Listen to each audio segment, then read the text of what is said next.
자, 오늘은요, 심층 인터뷰 여러분들도 많이들 접해 보셨을, 그리고 정말 많이 궁금한 가상화폐 관련한 시장의 동향을 쭉 체크를 해보도록 하겠습니다. 오늘 이 시간 빗썸 경제연구소 이미선 리서치 센터장 함께합니다. 센터장님 어서 오세요. 네, 안녕하세요. 네, 안녕하세요. 반갑습니다. 반갑습니다. 3프로에서 채권 베스트 애널리스트로 출연하셨었는데 지금 네네. 빗썸 경제연구소로는 언제 옮기신 건가요? 네, 올해 3월에 제가 빗썸 코리아 거래소로 이직을 했고요. 네. 지금은 이제 거래소 안에 빗썸 경제연구소라는 조직 밑에 이제 리서치 안에서 네, 또 비슷하게 리서치 일을 하고 있습니다. 그럼 아. 빗썸 경제연구소는 가상화폐 외에 다른 분야도 같이 연구를 하시나요? 네, 저희가 크립토도 기본적으로 보고 있는데 네.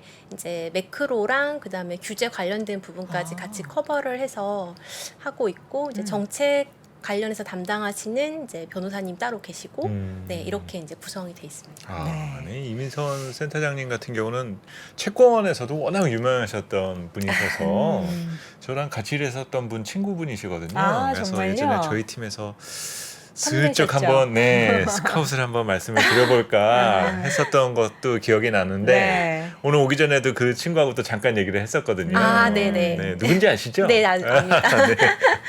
자, 그래서- 그럼 오늘 이제 두 분의 네. 뭔가 이제 건너 아는 요 친분을 이용하여 정말 이 속내를 면밀히 파헤쳐 보도록 해야죠. 사실 만나 뵙게 되어서 너무 반갑고 네. 이제 그런 기쁜 좋은데. 마음도 있지만 오늘 주제가 사실 요즘 무거워요. 업황 상황 보면은 음. 조금은 좀 무겁고 많이 네. 먹죠. 예, 또 걱정이 앞서는 사실 음. 그런 부분 등이 좀 이슈가 있어요. 네. 특히 지난주 이후에 이제 위믹스 이슈가 지금 시장에서는 다뤄지다 보니까 네. 더 그런 부분이 좀 시장에선 번지고 있는 것 같거든요. 네, 맞습니다. 지금 보면 위메이드가 발행한 가상화폐 위믹스가 네. 상장 폐지 결정이 됐고 이게 상장 폐지가 정확히 이제 12월 8일에 예정돼 네. 있는 건데 네, 네.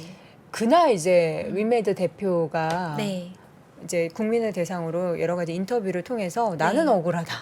네, 기자회견. 우리는 억울하다. 네, 이 기자회견을 통해서 그런 얘기를 했는데 네. 또 한편에서 기사에서 보면 이 결정은 닥사에서 한 거다라고 네. 하거든요. 네. 닥사가 어떤 네. 기관입니까? 네, 닥사는 이제 5개 국내 원화 거래소들이 있는데요. 이제 업비트하고 빗썸하고 코빅, 고팍스 이제 이렇게 이제 5개가 있는데 네.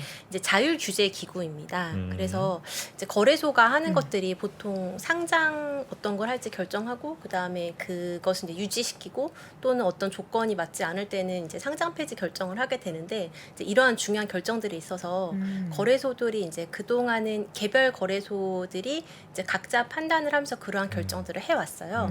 근데 올해 들어서는 이제 정부에서 이제 거래소들이 그런 부분들을 자율적으로 먼저 합의를 하고 어떤 규제를 만드는 거를 시작했으면 좋겠다라고 해서 이제 이러한 규제 기구가 만들어졌고요. 그래서 이번에 이제 결정도 이제 닥사 안에서 이제 합의돼서 결정이 된 이제 내용이라고 보시면 될 것 같습니다. 근데 왜 회사 쪽에서는 한 기업을 타겟으로 삼으면서 네. 그들의 갑질이다 이렇게 얘기하는 거는 왜 그러는 걸까요? 제가 알기로는 음. 이제 어떤 우리가 물량을 위믹스를 얼만큼 발행을 하겠다라는 발행 계획에 대해서 네. 이제 업비트 쪽에다가 이제 제출을 처음 했었던 것 같아요. 근데 그런 부분들이 이제 업비트랑 조금 더 뭔가 위믹스 상에서는 조금 더 이제 주고받는 부분들이 조금 더 많지 않았나라는 생각이 드는데 이제 결론적으로는 이제 저희 거래소들이 종합적으로 이 부분에 대한 이제 판단이 같이 내려진 부분입니다. 네, 하나의 그렇군요. 거래소가 이제 주장해서 된 부분이 아니라 이제 네. 같이 결정이 된 부분이고요. 이 유통량 공시가 상패 원인 중 가장 중요한 원인이라고 하는데 네. 이게 어떤 내용이에요? 우리 이 정도 유통할 거야라고 공시한 내용과 실제 유통된 양이 달랐다라는 건가요? 네, 맞습니다. 10월 26일에 이제 저희가 주로 코인 시장은 이제 시가총액 확인하는 이제 웹사이트가 몇 개 있는데 그중에 이제 코인 마켓캡이라는 걸 많이 보는데요. 거기서 이제 위믹스 시가총액이 이제 가격 변동이 없는데 2배 정도가 이제 튀었어요. 갑자기요? 네. 그래서 이제 보니까 코인 마켓캡에서 유통 물량의 숫자가 이제 늘어나 있는 거죠. 왜 그러는 거죠? 발행을 늘린 거예요. 갑자기? 유통 물량을 늘린 거예요. 예. 그 위믹스, 그러니까 위메이드 쪽에서 예. 그렇게 할 수 있는 거예요? 갑자기 그렇게 유통량을 늘릴 수 있는 가능합니다. 거예요? 예, 가능하고 근데 이제 이런 것들이 투자자들 입장에서는 굉장히 신뢰가 거죠. 떨어질 수 있는 부분이고, 그리고 원래 이제 우리가 어느 정도 이것을 발행하겠다, 유통 물량으로 얼마 정도를 이제 풀겠다라고 계획했던 물량이 있는데 그거 대비해서 이제 30% 정도 많은 물량이었고요. 예, 그리고 이제 그런 것들이 특별한 뭐 공시 없이 이제 발행 물량이 늘어났기 때문에 닥사를 포함해서 뭐 국내 규제 당국에서는 이렇게 중요한 어떤 약속에 대해서 이제 그런 부분을 지키지 못한 부분으로 이제 보고 있거든요. 그러네요. 음. 근데 위믹스는 왜 이렇게 유통량이 갑자기 그렇게 늘어난 걸까요? 뭔가 누군가가 이 유통량을 늘려서 그걸 시장에 팔아서 수익을 내려고 하는 그런 구조로 저는 의심이 되는데요. 위믹스의 입장을 들어보면 이제 어떤 다른 프로젝트와 어떤 뭐 이제 같이 어떤 협업하는 뭐 이런 부분들이 있었고 거기에 이제 필요한 물량을 이제 했다 뭐 이런 내용들이었어요. 못 알아듣겠는데. 아니, 구체적으로 보면 이제 위믹스라는 네. 코인을 이거를 이제 담보로 맡기고 네. 그리고 이제 담보를 맡긴 곳은 이제 디파이라는 탈중앙화된 금융에다가 위믹스를 예치해서 담보를 맡기고 담보 대출을 이제 받았던 거예요. 네. 그리고 애초에 담보로 넣었던 그 위믹스는 위믹스 리저브에 가지고 있던 물량을 이제 그 담보로 사용을 한 거였거든요. 그러니까 엄밀하게 말하면은 이 부분도 제가 볼 때는 유통 물량으로 보는 게 맞다고 생각이 그렇죠. 되고. 시장에 돌아다니지만 네. 않을 뿐. 근데 위믹스에서의 주장은 이제 이게 거래소에서 실제로 거래될 수 있는 게 매매되거나 아니니까. 이런 물량으로 간 것은 아니기 때문에 음. 이것이 유통 물량은 아니다라는 주장을 하는 것인데요. 누가 맞는 거예요? 그럼 기본적인 네. 원리는 앞에가 맞는 거죠? 사실상 이러한 어떤 데피니션 자체도 어떤 법적으로 딱 정해져 있는 부분이 현재 없어요. 그러니까 이러한 부분들이 아직 합의되지 않은 부분들도 많이 있고요. 근데 일반적으로 시장에서 이해를 할 때는 이 일이 있고 나서 사람들한테 이제 유통 물량이라는 어떤 데피니션에 대해서 어떻게 보는지를 이제 설문조사를 했었는데요. 이제 뭐 60% 정도의 응답자들은 이번에 담보로 맡긴 그 위믹스도 유통 물량으로 보는 게 맞다라고 이제 인식을 이제 하는 걸로 나왔거든요. 그래서 이제 위믹스에서는 이제 유통 물량이라는 것에 대해서 정확한 데피니션이 없는 가운데 상장 폐지까지 결정한 게 너무 가혹하고 그 다음에 이런 식으로의 기준을 잣대를 들이댄다면 우리뿐만 아니라 많은 알트코인들도 사실상 다 문제가 될 수 있는데 왜 동일한 기준을 적용하지 않느냐라는 부분에 대한 항변을 하셨던 것 같아요 지난주에. 그것도 조금 궁금할 것 같아요. 그런 닥사의 결정이 사실 이게 위믹스에서만 그칠 게 아니라 유사 사례가 있을지에 대한 것도 사실 그게 이제 이 코인 관련 투자자들에게는 공포로 자리 잡을 수 있을 것 같거든요. 네. 또 이런 경우가 없을 리 없다. 음. 사실 이렇다면은요. 네. 근데 이게 이제 우리가 어떻게 얼만큼 발행하겠다라는 계획 자체를 밝히지 않는 경우도 많이 있어요. 그러니까 이제 밝히지 않은 경우에는 그럼 그러면 그쪽에서 찍어내는 대로 그냥 막 유통을 막 맘대로 하는 거예요? 그 소유주는 그 네. 코인 사고. 보통 이제 그 상장 폐지 결정을 하게 될 때는 이제 가격이 완전히 급락을 해버리고 네. 그다음에 그 토큰과 관련해서 그 토큰이 어디서든 쓰여야 되는 건데 쓰임새가 있다라는 어떤 내재 가치가 있다라는 어떤 전제하에 이것이 거래가 되는데 보아하니 이것이 별로 쓰이는 데도 없고 이것이 쓰이기 위하여 어떤 노력하는 부분들도 없고 이런 것들이 이제 확인이 안 되면은 그 다음에는 이제 우리가 유의 종목으로 지정을 하고 그 다음에 이제 상장 폐지의 단계로 가게 되거든요. 그래서 이제 그런 식으로 보통 결정을 하게 되고 이번 위믹스 같은 경우에는 일단 상장사였고 상장사였는데 이제 우리가 어느 정도 발행 물량을 하겠다라는 계획이 이제 공시에 있었고요. 네네. 근데 그 부분과 다르게 이제 발행된 부분이었기 때문에 아마 이 부분을 그냥 넘어가기가 어렵다고 판단을 했었던 것 같고 그럼 처음부터 얘기 안 했으면 상관없나요? 처음부터 얘기 안 했으면요 공시안에 내용이 없었다. 네, 그 안에서 네. 내가 물량을 지금 뭐 채팅창에 올라온 글들이 저는 어떤 게 사실 코인 시장에서 어떻게 맞고 틀리고는 잘 모르겠지만 네. 다른 코인사와 좀 다른 잣대를 위믹스한테는 가졌다. 다른 데는 그런 얘기 안 하고 그냥 물량을 만들어내기도 한다. 이런 얘기도 하는데 맞나요? 그냥 무조건 다 공시를 해야 되나요? 아니요 공시에 대한 의무도 있진 않습니다. 그러면은 나는 의무가 없으니까 네. 이 사람이 아니고 위믹스 입장에서는 네. 의무는 없지만 어쨌든 나는 공시는 했는데 그 네. 공시를 지키지 않아서 벌을 받았으면 그 다음부터는 나 그럼 공시 안 할래 이런 코인사들이 더 늘어나지 근데 않을까요? 만약에 그렇게 되고 그냥 발행을 그냥 무작정 많이 하게 되면 그거 자체로 사실 가격 하락으로 이어질 수는 있을 거거든요. 어차피 공급이 많아지니까. 네네. 네, 그렇군요. 이런 상장 폐지가 좀 일상적이에요. 그러니까 보통 이제 우리가 월은 조금 너무 짧은 것 같고, 뭐 네. 분기라든지 반기나 이렇게 봤을 때 네. 몇 건 정도씩 이런 상장 폐지 이슈가 있나요? 이 위믹스를 제외하고. 제가 정확하게 숫자로는 기억을 못 하겠지만 음, 한 6개월 정도 봤을 때 한 10개 10개 정도.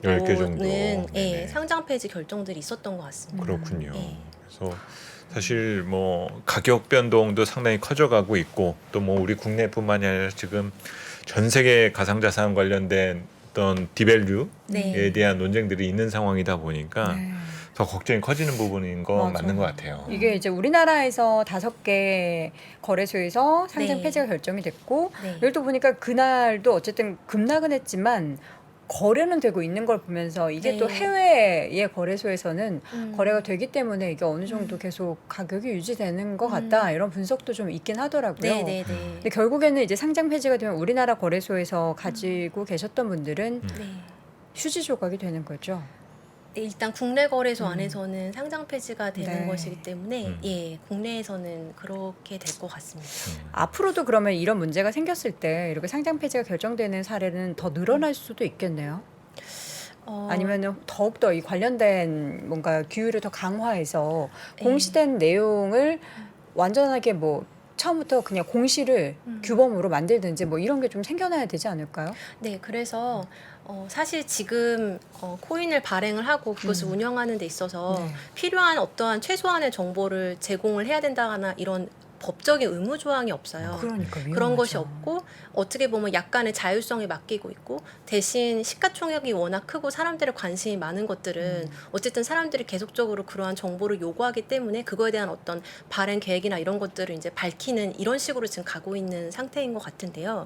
전체적으로 국내적인 분위기는 이 가상자산 시장을 그대로 두지 않고 이제 규제를 통해서 시장 안으로 좀 제도권으로. 들어오게 하고 네네. 그리고 또 어떠한 조건들에 맞지 않는 것들은 이제 자연스럽게 시장 안에서 좀 퇴출되는 수순으로 가도록 그렇게 유도를 하는 과정이 좀 시작됐다라는 생각이 좀 들고요. 네. 그러니까 올해 5월에 이제 테라루나 사태가 네, 있었고 그렇죠. 많은 피해를 입었고 그다음에 FTX 거래소 파산하면서 또 많은 피해가 있었기 때문에 아무래도 이와 관련된 규제들은 좀 더 강화되는 방향으로 가게 될 것 같고 네네. 그다음에 개별 코인들에 대한 발행 이런 부분들도 결국 이제 증권성 있는 거냐 없는 거냐 이제 요게 또 화두가 되고 있는데요. 그러니까 이 부분에 대한 부분이 미국에서 먼저 기준이 결정이 될 것 같아요. 그러니까 네. 증권성이 있다라는 거는 우리가 일반적으로 말하는 주식처럼 이것이 이제 어떤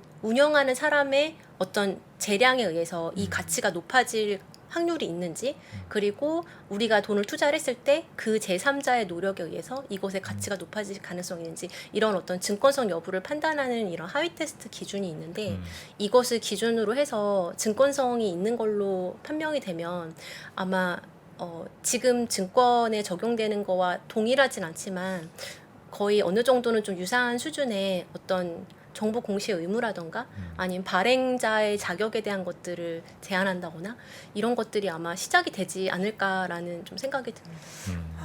이게 만들어내기가 참 어려울 것 같아요. 왜냐하면 그 가상화폐 시장이라는 것 자체가 뭔가 중앙이 없는 거잖아요. 탈중앙화를 꿈꿔서 만들어놨는데 이게 자꾸 문제가 생기니까 다시 뭔가 중앙이 필요해지는 그런 구조가 되는 것 같아서 저는 이런 사태를 보면서 이거 너무 위험한 시장 속에서 우리 뭐 일반 개인 투자자분들은 열심히 공부를 해도 우리가 이런 식으로 갑작스러운 이슈에 상장 폐지를 돼버리면 네. 방어가 안 되기 때문에. 근데 실제적으로 위메이드가 유통량 문제를 바로 잡았습니까? 네, 그 처음에 이제 발행을 했다가 이제 그 부분이 이제 문제 제기를 네. 하고 나서는 그건 이제 세 차례에 걸쳐서 그 걷어들였습니까? 물량을 다시 걷어들이는 이제 그 조치가 있었습니다. 이 코인 시장 같은 경우는 아직 그 단계까지 가기에는 조금 더 시행착오를 겪어야 될 부분이 있는 것 같습니다. 네. 가장 걱정되는 것은 우리 이제 국내 유믹스 문제가 있었지만 이제 네. 해외로 또 시선을 돌리면 네. FTX의 이 파산보호 신청 관련된 부분까지 더해져서 네. 전반적으로 이제 영향이 크고 상황이 좋지 않다라는 것들은 이제 우리가 확 느낄 수 있는 부분이거든요. 네. 네. 결국 또 더군다나 센터장님은 전에 채권 담당을 하셨기 때문에 네. 뭐 이거 본능적으로 지금 정책 기조라든지 네. 채권 시장이나 금리 동향들을 잘 보시지 않습니까? 네. 그러면 지금의 이런 상황이 특히 이제 이런 크립토 시장이나 코인, 그 스테이블 코인 관련된 어떤 가격의 부정적 영향이 금리 인상의 이유가 있었다라고 우리가 봐야 될 부분일 것 같은데. 그렇죠. 예. 그러면 이제 정책 금리 변화도 또 보실 거잖아요. 네. 내년에 좀 어떻게 좀 반전의 기회가 온다라고 보시나요? 그러면? 기준금리 인상 관련해서 미국이 이제 최종적으로 기준금리가 어디까지 인상돼서 멈출 거냐, 이제 최종 기준금리 수준이 중요한 것 같은데요. 네네. 저는 이제 5% 정도가 거의 도달할 맥스다. 수 있는 맥스라고 보고 있어요. 네네네. 그러면 50bp씩 2번 정도 남은 것 같고요. 그러니까 내년 1분기 정도까지 인상을 하고 나면 일단 동결 기조로 가게 될 것 같고, 뭐 그 이후에는 뭐 경우에 따라서 뭐 너무 계속 경기가 너무 뭐 좋다 이런 뭐 25bp 정도 한 번 더 할지는 모르겠지만 아마도 동결을 한 다음에는 이제 베이비 스텝 인하로 가게 될 가능성이 높다고 보고 네네. 그 시기는 내년 하반기 네네. 정도로 예상하고 있습니다. 그때가 됐을 때 그 센터장님이 보시는 이 크립토 시장에 대한 변화가 네. 있을까요? 있다고 보시나요? 이게 제 생각에는 2020년, 2021년만큼 엄청나게 유동성이 공급됐던 효과는 이번에는 상대적으로 적을 것 같아요. 누리긴 쉽지 않다. 네, 네네. 그렇게 보는 이유가 일단 주식 시장 같은 경우에는 유동성으로서 영향을 미치는 게 연준의 이제 본원 통화 네, 그 부분이잖아요. 그래서 네네. 그 부분이 이제 결국에는 주식 시장이나 커머디티 시장 영향을 주는데 크립토 같은 경우에는 한 단계 더 단계를 거치는 것 같아요. 어떤 부분인가요? 그러니까 지금 이제 달러 유동성 자체도 영향을 주는데 이 시장에서 달러 유동성 역할을 하는 게 스테이블 코인이라는 네네. 부분인데요. 네네. 그러니까 결국에는 이제 크립토 투자하는 사람들은 우리가 그냥 원화나 달러 갖고 있듯이 스테이블 코인을 가지고 있다가 내가 뭔가를 이제 매수할 때 그걸로 매수를 하거든요. 그래서 기본적으로 그것을 이제 갖고 있게 되고 그게 어떻게 보면 모든 크립토 자산을 매수할 수 있는 어떤 기본적인 백그라운드처럼 역할을 하게 되는데 네네. 스테이블 코인 발행과 관련해서도 규제가 강화될 것 같아요. 그러니까 예전에는 특별한 규제 없이 스테이블 코인 발행이 사실 좀 많이 이루어졌던 것 같아요. 예를 들면 가장 가깝게도 테라 루나 사태 때도 테라라는 스테이블 코인을 발행을 할 때 이거를 그냥 알고리즘 기반의 스테이블 코인이라고 해서 특별한 리저브로 갖고 있는 게 이제 루나라는 자체 발행한 코인 그리고 일부의 비트코인 뭐 이런 식으로 이제 이 가치를 이제 백킹을 하면서 이 스테이블 코인이 발행되고 이런 것들이 좀 많이 있었거든요. 그런 것들이 전체적으로 유동성을 형성했었던 것 같아요. 그것이 가격을 지탱해주고. 근데 지금 이번 사태 지나고 내년으로 가면서부터는 아마 스테이블 코인 발행에 대한 규제도 좀 강화되면서 이거랑 관련된 발행들도 어쨌든 좀 위축되는 방향이 될 것 같고요. 그러면은 그거를 기반으로 가격을 생각했을 때는 아무래도 미국이 금리 인하를 하더라도 2020년, 2021년과 같은 어떤 큰 폭의 유동성 공급 효과는 상대적으로 좀 적을 것 같다. 그러면 제가 이해하기로는 가격이 안정되기 위해서는 우선은 공급에 대한 제한 및 이런 부분이 더 선행돼야 될 것 같다. 네. 그렇게 봐야 될까요? 네, 그러니까 네. 우리가 흔히 보면 과거에 비트코인 등장하고 이더리움 등장하고 계속 이어서 이제 상당히 슈퍼코인들이 이제 많이 등장을 네. 하면서 거기에 유동성이 좀 집중하는 현상들이 있었잖아요. 네. 그러다 보니까 이제 그러면 다음 세대로 또 이런 유동성을 흡수할 수 있는 또 슈퍼스타가 또 누가 등장할 거냐 사실 그런 거에 궁금증을 갖고 있었던 부분들도 있는데 네. 그것보다는 우선은 공급 스테이블 코인에 대한 공급 제한이나 네. 이런 부분 등이 선행돼야 될 부분이다. 네, 그렇게 네. 보시는 거네요. 네. 자, 이어서는 FTX 사태 관련해서도 이야기를 좀 해볼 텐데 이번 사태 속에서 가장 좀 문제가 됐던 거는 뭐라고 보십니까? 그 FTX 거래소가 사실은 거래소 비즈니스는 이제 이용자들이 이제 코인을 이제 매수 매도할 때 기본적으로 거래소 지갑을 사용하게 되니까 네. 거기에다가 그 코인이 이제 맡겨진 상태가 되거든요. 그러면 사실상 그거는 온전히 보관이 돼야 되는 거고, 그러니까 거래 수수료를 매출로 참는 비즈니스인 건데요. 그렇죠. 그러니까 해외 같은 경우에는 거래소가 고객이 맡긴 코인을 그냥 유용을 한 거죠. 네, 그래서 기본적으로는 그게 이제 문제가 됐고, 그 다음에 나머지 원인들은 사실 우리가 역사적으로 많이 그냥 반복이 됐던 문제들이에요. 예를 들면 내부적인 회계 시스템에 뭐 문제가 있었고, 내부적으로 어떤 시스템에 예를 들면은 내부적으로 이 자금을 어딘가로 뭐 보냈고 지원을 했고 했지만 그 부분이 내부 시스템에 남지 않는 거죠.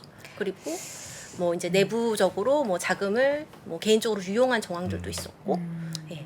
금융의 흑역사죠. 보통 항상. 이제 우리가 은행에 돈을 맡기면 우리가 예금을 맡기면 그 예금 가지고 뭐 대출도 해주고 어디 투자도 하고 이러면서 돈을 불려서 우리한테 이자를 주는 거잖아요. 네. 근데 이 FTX 같은 경우에는 이자를 주는 것도 아닌데 그냥 자기네들이 마음대로 그렇게 쓴 거잖아요. 이자를 주는 프로그램들은 많이 있었어요. 아, 내 네. 거가 그 네. 지갑 안에 들어있는 거를 쓰면은 이자를 저절로 주는 네. 거기에 내가 뭐 승인을 하면은 쓸 수 있게 하는 거군요. 네, 그렇죠. 예, 그러니까 예치한 뭐 비트코인이든 뭐 이런 거에 대해서 네. 이제 예치한 동안 뭐 금리가 낮을지라도 뭐 음. 얼마큼을 주고 또는 오랫동안 뭐 락업을 걸어 놓으면 네. 조금 더 높은 금리를 주고 뭐 이런 것들은 있었어요. 결국에는 그런데 그렇게 썼지만 네. 수익을 다시 내 코인으로 돌아오지 못했던 거군요. 근데 제 생각에는 아예 기본적으로 그러니까 그냥 예치한 자산하고 네. 운용을 하겠다고 맡긴 자산은 구별이 됐어야 되는 것 같아요. 근데 구별 안 하고 동의 네. 안 했는데도 그냥 쓴 거죠. 그렇죠. 그리고 이제 그래서 이제 FTX가 파산하기 직전에 전날에 이제 내부적으로 작성했던 대차제도표가 있는데요. 네, 지금 제가 준비한 자료에 있는 네. 그림 1번이고요. 지금은 아마 파산 이후에 자세한 서류들이 더 넘어갔기 때문에 숫자가 조금 더 달라졌을 수는 있지만 그 파산 신청하기 전날에 일단 FTX 안에서 고객이 맡겼던 코인이 이제 부채로 잡힐 거란 말이에요. 네. 그래서 그 부분이 이제 8.9 빌리언이 이제 부채로 잡혀 있었고요. 이 안에 구성을 보면 달러가 5.1 빌리언 그리고 비트코인이 이제 14억 달러, 그러니까 1.4 빌리언 정도 있었고, 근데 이제 자산 사이드에 일단 남아 있었던 거는 비트코인은 하나도 남아 있진 않았어요. 그러니까 다른 알투로 바뀌어 있거나 어딘가로 다 유용이 된 거죠. 그리고 달러 같은 경우에도 5.1 빌리언을 이제 예치를 해놨고 이 부분이 이제 줘야 되는 부채였지만 이제 리퀴드 에셋으로 나름대로 자기네가 분리했던 것 중에서 달러로 남아 있었던 거는 여기 200 밀리언 달러 이 정도가 이제 남아 있었고, 그러니까 전체 돌려줘야 되는 부채 대비해서 이제 바로 현금화해서 바로 매도해서 현금화할 수 있는 리퀴드 에셋으로 분류되는 게 한 10% 정도 이렇게 그렇네요. 이제 남아 있었거든요. 나머지 자산들은 보시면은 이제 다 알트들이에요. 알트들로 남아 있고, 그러니까 가장 기본적으로는 고객이 예치한 자산을 그대로 온전하게 수탁해야 되는 의무를 지키진 않은 거죠. 그리고 이제 알라메다 리서치라는 계열사에다가 지원을 하고 이런 문제들이 이제 제일 근본적인 원인이었던 것 같습니다. 이 내용을 보게 되면 이 해당되는 분야 때문에 걱정이다라고 하시는 분들도 있겠지만 한편으로는 이 내용이 이제 전통 금융시장에까지 또 뭔가 영향을, 부정적 영향을 주지 않을까 연결돼 걱정하시는 있는 게. 부분이 또 있거든요. 그러면 이제 우리는 FTX 이 파산보호 신청까지 지금 갔다는 뉴스는 전에 들었는데 네. 다음에 예상하시는 내용이 있다면 네. 어떤 것들인가요? 일단 실무 시장까지 연결이 될지의 여부는 저는 개인적으로 가능성은 그렇게 크지는 않다고 보고 있어요.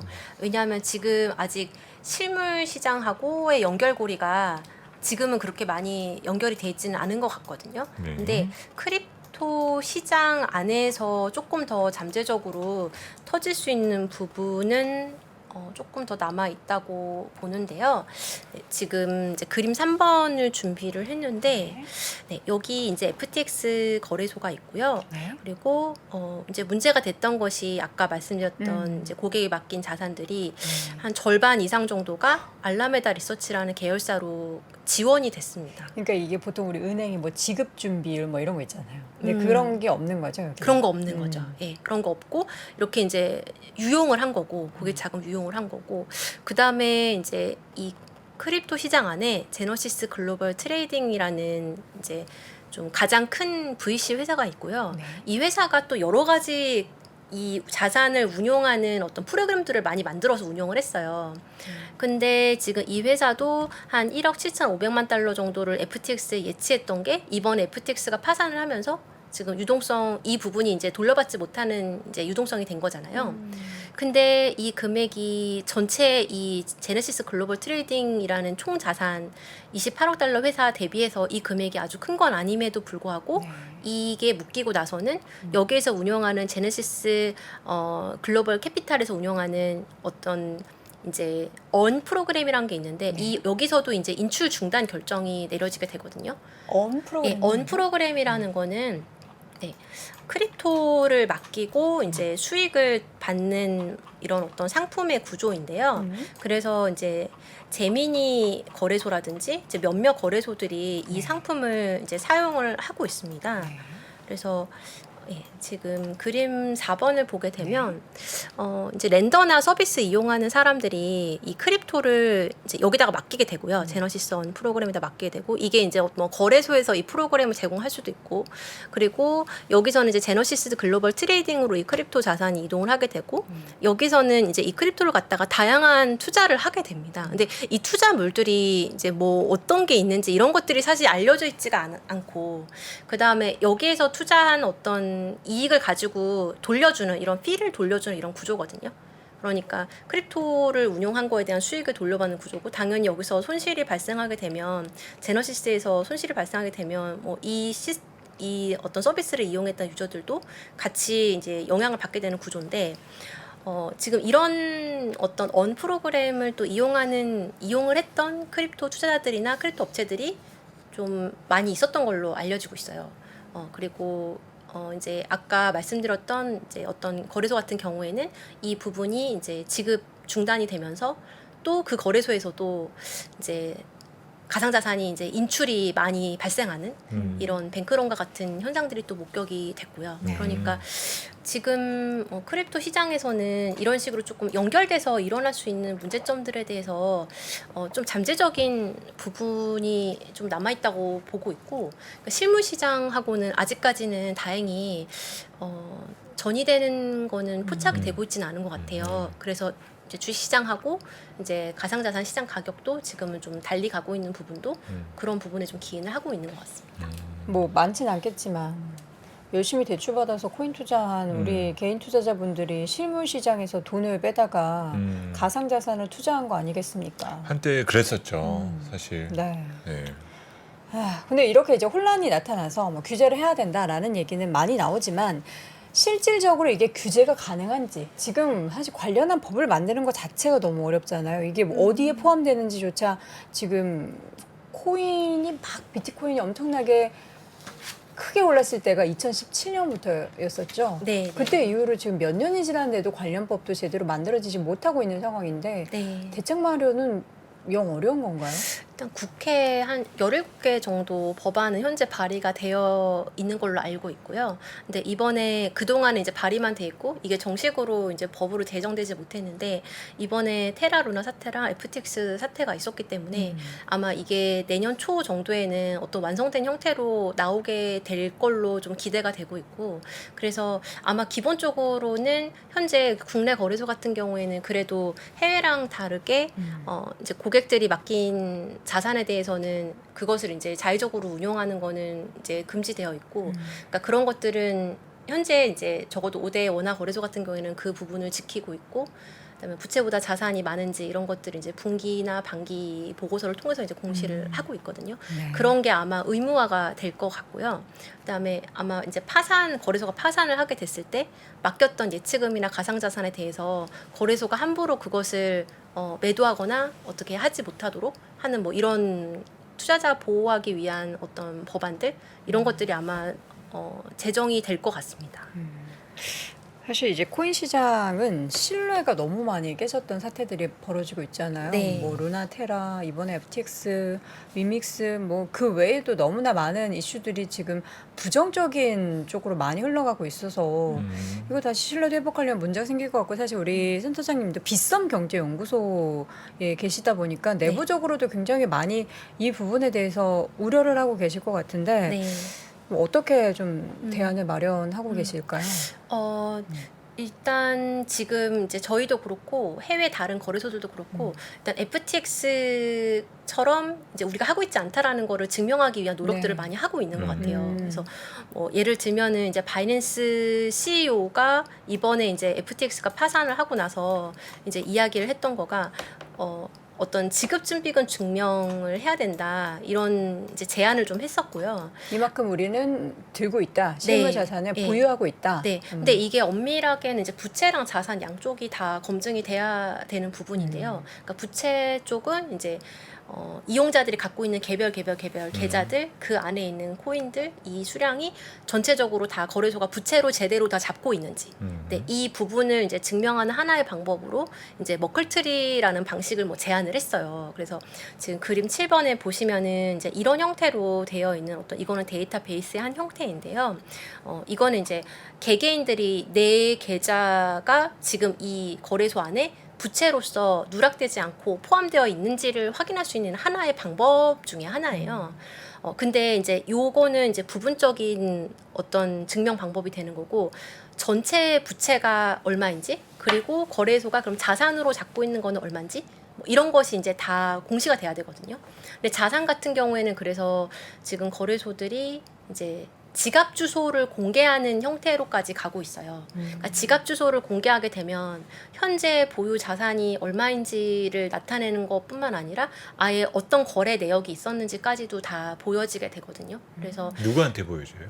그거는 이제 누구든지 볼 수 있어요. 블록체인 위에 올라가 있기 때문에 누구나 볼 수 있고. 근데 그게 누구 건지는 모르는 거죠? 그래서 그 거래소가 이것이 우리 계좌라는 거를 확인해 줘야 돼요. 예. 그래서 얼마 전에도 이제 다른 해외 거래소에서 이 부분을 이제 증명하기 위해서 우리 지갑에 이제 부채보다 자산이 더 많고 네. 뭐 이런 거를 증명하는 걸 하나 올렸는데 사람들이 추적을 해서 보니까 그 거래소가 그것을 확인하는 시점 이전에 다른 거래소에서 자산을 받아다가 일시적으로 그 숫자를 맞췄던 정황이 또 포착이 포착이 됐죠. 된 거예요. 근데 이제 이게 그래서 그것을 사람들이 쉽게 알 수 있어요. 예, 그런 것들이 이제 블록체인 안에 드러나니까 쉽게 알 수 있고 그래서 이제 쉽게 이런 알 수 있는 걸 그 사람들도 알 텐데 왜 그런 행동을 했을까요? 다 드러날 거 뻔히 아는데 네. 바보도 아니고 그걸 만든 사람들이 그렇게 했다라는 게 저는 더 이해가 안 되는데요. 네. 그래서 점점 사람들이 이제 요구하는 어떤 투명성에 대한 정도는 점점 이제 요구 수준이 아마 높아지는 방향으로 가게 될 것 같아요. 투명해야죠. 예.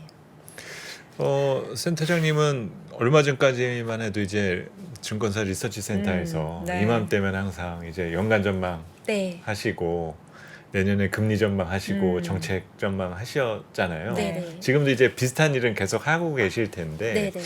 내년 그 크립토 시장에 대한 어떤 전망을 내놓으면서 어떤 가격 전망을 하실 거지 않습니까? 하시나요? 가격 전망 해야죠. 네. 그러니까 아까 어떤 뭐 구체적인 가격을 전망하시나요? 아니면 전체 네. 뭐 그 크립토 시장의 뭐 평균적인 가격 네. 전망을 하시나요?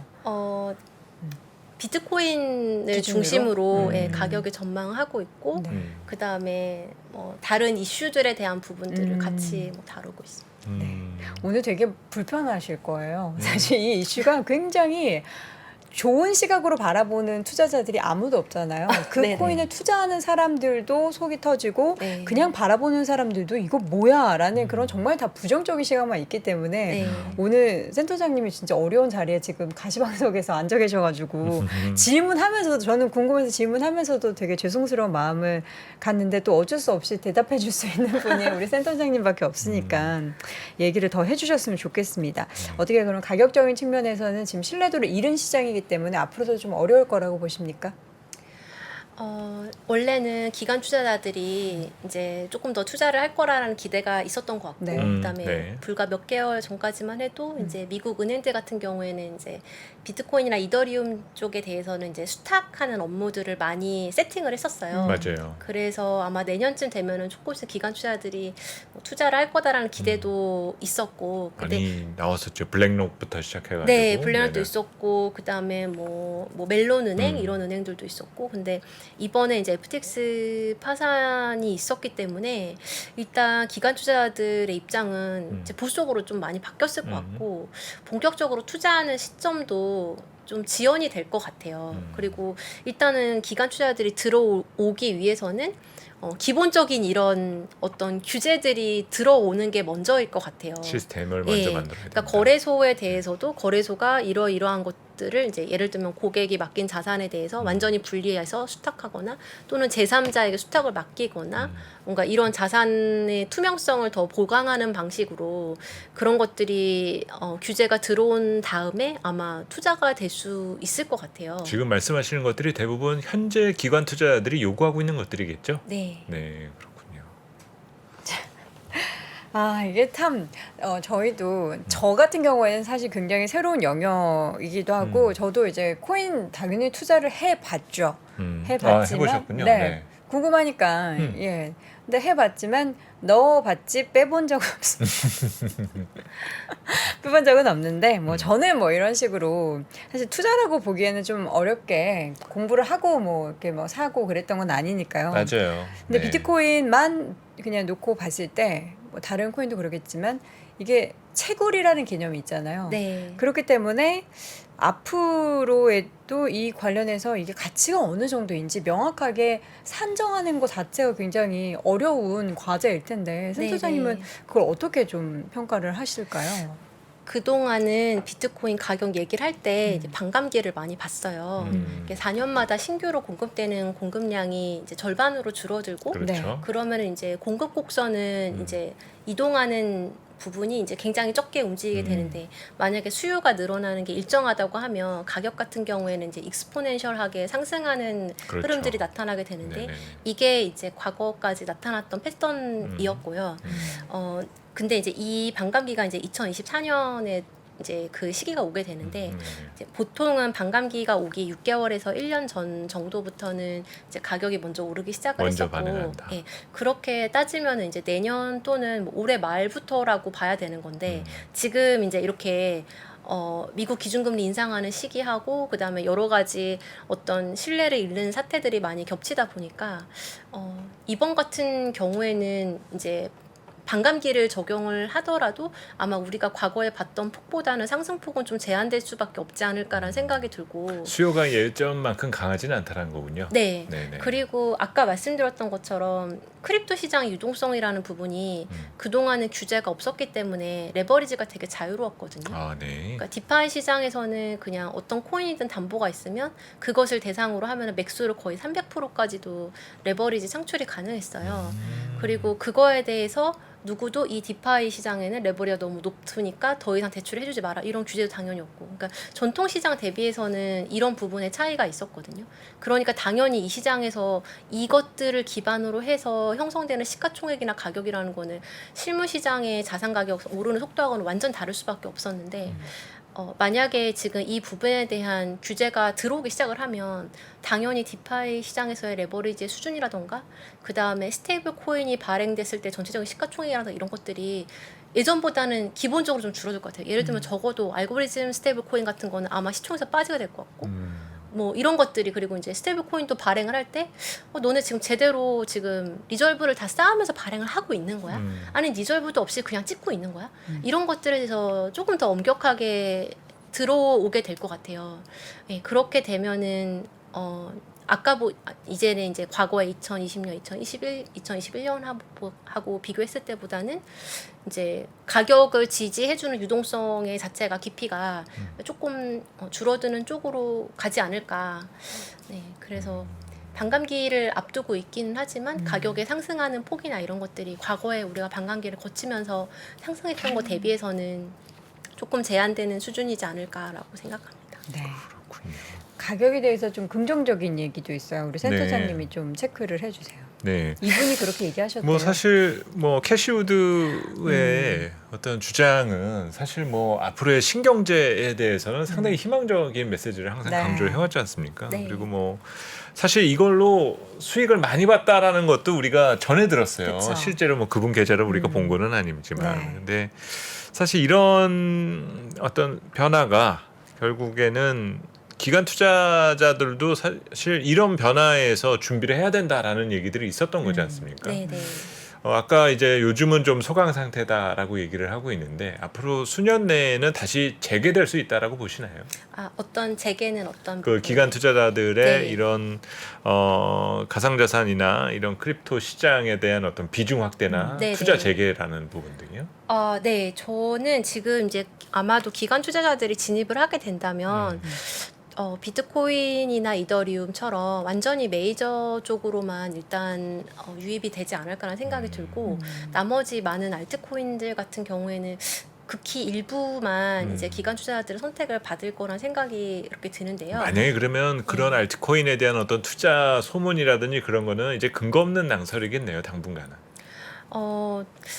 아무래도 이제 똑같이 이야기가 됐던 거더라도 네. 지금은 받아들이는 사람들이 훨씬 더 검증하고 확인하면서 사실 그 정보를 받아들이게 될 거기 때문에 예전하고는 이제 어떤 투자자들의 수준도 조금 높아졌고 그것을 받아들이는 부분도 많이 달라졌을 것 같습니다. 아, 그렇네요. 실질적으로 실체가 아무리 있다고 얘기해도 지금 신뢰가 깨져버린 시장 속에서는 음. 그냥 소리 없는 아우성으로만 들릴 수밖에 없는 그렇죠. 그래서 사실인 것 뭐 같습니다. 주식 시장도 항상 침체되면 먼저 눈이 가는 게 삼성전자잖아요. 그쵸. 그러니까 이게 사실 그런 시장 논리가 게 큰 종목. 뭐 크립토 시장에서도 당분간 유효할 수밖에 없다는 거네요. 네. 자, 지금 그러면 어쨌든 뭐 기관이 막 움직이고 뭐 그러한 움직임도 조차도 아직은 좀 더딘 상황 속에서 그래도 이제 너무 지금 비관적인 얘기 많이 했으니까 네. 그럼에도 불구하고 좀 낙관록 혹시 이제 기회 요소 이런 것들을 찾아보자면 있을까요? 네. 굳이 찾아보도록 하겠습니다. 있을까요? 지금 이제 많은 분들이 느끼셨겠지만 이번 FTX의 문제 자체가 보면은 결국에는 경영진의 도덕적인 해이 그리고 고객들이 맡긴 자산을 불법적으로 유용하는 부분들 네. 그러니까 이런 것들이 기술이라는 본질이 아닌 그것을 둘러싼 사람들과 시스템에 대한 문제였던 거를 이제 알 수 있었던 것 같아요. 사람이 문제였던 거죠. 네. 그리고 그런 관점으로 보게 되면 이번 크립토 시장도 지금 위기를 겪고 있는 건데 과거에 발생했던 금융위기들하고 비교를 해보면은 제가 표 1번을 이제 만들어 봤는데요. 그 자료 봤습니다. 네. 사실 그 자료. 80년대 네. 미국 저축은행부터 시작해서 2001년 앨런 사태, 2008년 금융위기 이런 것들이 이제 이러한 원인과 전개 과정을 거쳐서 그 이후의 변화를 저는 조금 주목을 해서 봤어요. 그래서 앨런 사태 같은 경우에는 이것이 터지고 나서 서베이즈 옥슬린법이라는 게 제정이 되면서 네네. 재무정보 투명성과 적시성이 더 강화가 됐고요. 결과적으로 이 재무정보를 통해서 이제 사람들에게 더 많은 접근성을 이제 주게 됐었고요. 그렇죠. 2008년 금융위기가 끝난 다음에는 우리가 현재 많이들 알고 있는 바젤3가 도입이 됐고 은행권의 레버리지에 대한 규제도 신설이 됐고 사실 2008년 금융위기 이후에 바젤3 도입되고 나서 지금 미국 은행권에 대해서는 사실 더 이상 재무적인 우려는 안 하는 것 같아요. 그렇죠. 지금 그래서 금융위기가 온다라고 걱정은 안 하고 있는 거잖아요. 네, 그래서 굉장히 어떤 안정성을 확보하는 계기를 금융위기 이후에 마련을 했거든요. 그러니까 많은 코스트를 들여서 이러한 제도들이 도입되는 계기가 됐고 지금 테라, 루나 사태랑 FTX 같은 경우에도 지금 이 위기를 겪고 나서 논의가 되고 있는 것들은 미국 의회에서는 스테이블 코인 발행사에 대한 규제를 강화하고 있어요. 그리고 이 스테이블 코인이라는 걸 발행했을 때 그것을 1대1로 가치를 제대로 보장을 해주는 미 국채나 달러를 100% 갖고 있는 걸로. 그래서 그런 움직임들이 있고 그다음에 알트코인에 대해서도 이게 증권성인지 아닌지를 따져서 증권성이면은 보다 더 엄격한 어떤 공시의 의무들이 부여가 될 걸로 예상이 되고요. FTX 같은 경우에도 이번 일을 거치면서 거래소들이나 다른 어떤 크립토 자산 운용하는 어떤 사업자들에 대한 투명성 강화를 위한 규제들이 논의가 될 것 같고 그다음에 아까 말씀드렸던 것처럼 이제 어떤 표면적으로 우리가 자산 부채 얼마 이렇게 딱 맞췄다 이렇게 해도 사람들이 지금은 지갑 주소를 다 찾아봐서 이거를 다 알 수가 있거든요. 그러니까 그만큼 민간 안에서도 어떤 투명성을 개선시키려고 하는 노력들이 계속 전개가 되고 있는 것들이 좀 보여져요. 네. 그래서 굳이 어떤 기회나 더 나아질 수 있는 부분을 찾는다면 결국 과거의 위기들을 보게 되면 결국에는 그것을 이제 재발을 막는 법들이 이제 들어서게 되는 계기가 됐기 때문에 이번에도 많은 코스트가 지금 들어갔고 관련된 규제들이 본격화되는 계기가 되지 않을까라고 그렇게 생각하고 있습니다. 많은 피해와 또 많은 뭔가 비용이 발생하고 나서 이런 것들이 조금씩 나아진다라는 것 자체가 좀 많이 씁쓸하지만 처음부터 좀 좋았으면은 금상첨화였겠지만 네. 어쨌든 더 이상의 악재와 피해는 없었으면 하는 바람 가져보겠고요. 뭐 잠시 전에 표에서도 보셨지만 금융 역사에서 네. 정말 빈번하게 있었던 일이거든요. 사실 이럴 때는 좀 과하다 싶을 정도에 대한 규제가 등장해서 네. 빨리 어떤 신뢰 확보를 하는 부분 등이 필요한 부분인데 그 해당되는 내용들을 이제 조만간 보겠죠. 네. 최근에 이러한 흐름을 크립토 윈터 이렇게 표현을 하시더라고요. 네. 그렇죠. 어떻게 좀 이겨내면 좋을까요? 투자하시는 분들을 위해서 네. 마지막으로 한 말씀 부탁드립니다. 아무래도 지금 규제가 본격화되고 하면 그리고 지금 유동성 상황도 그렇게 뭐 예전만큼 우호적인 상황은 아닌 것 네. 같아요. 예, 그래서 지금은 조금 긴 시각을 가지고 보는 게 좋을 것 같고 그다음에 이와 관련된 어떤 실제적인 산업에서의 움직임, 변화되는 것들 또 이런 위기를 통해서 예를 들면 지금 새롭게 관심을 받게 되는 거는 네. 제3자가 이 자산을 안전하게 수탁하는 수탁 업무라던가 아니면 개인들이 거래소에 있던 코인을 직접 보관하는 어떤 하드월렛에 대한 수요나 이런 게 많아지고 있는 부분들도 있거든요. 그래서 이런 관련된 어떤 수요가 많아지는 산업에 대해서 조금 더 관심을 가지면서 그와 관련된 부분에서 기회를 찾는 것도 한 가지 방법이 될 것 같습니다. 오늘 어려운 말씀 참 해주시느라 고생 많으셨고요. 이제 앞으로 뵀을 때는 좀 좋은 이야기, 이제 윈터가 끝났습니다, 봄이 왔습니다 하는 이야기를 좀 듣기를 바라보도록 하겠습니다. 다음에는 이제 뭐 규제 관련된 내용도 이제 전해질 때마다 그쵸. 이거 정말 이 정도까지 나오면 믿을만하다 이런 내용을 다음에 또 센터장님 모시고 네. 들어볼 수 있으면 좋겠네요. 알겠습니다. 지금까지 심층 인터뷰 빗썸 경제연구소의 이미선 리서치 센터장 함께했습니다. 고맙습니다. 네, 감사합니다. 감사합니다. 보시면 이제 여기 다이어리가 떡상내드. 다이어리가 들어 있습니다. 작년에 다이어리를 출시해 여러분과 함께 모은 다이어리 판매금을 청소년의 자립을 지원하는 데 전액 기부했었는데요. 올해도 2023년 다이어리와 함께 따뜻한 연말을 만들어 보려 합니다. 3프로TV 다이어리와 2023년의 시작을 이웃과 함께 나눠보시기 바랍니다. 자세한 구매 방법은 영상 하단 댓글을 확인해 주십시오.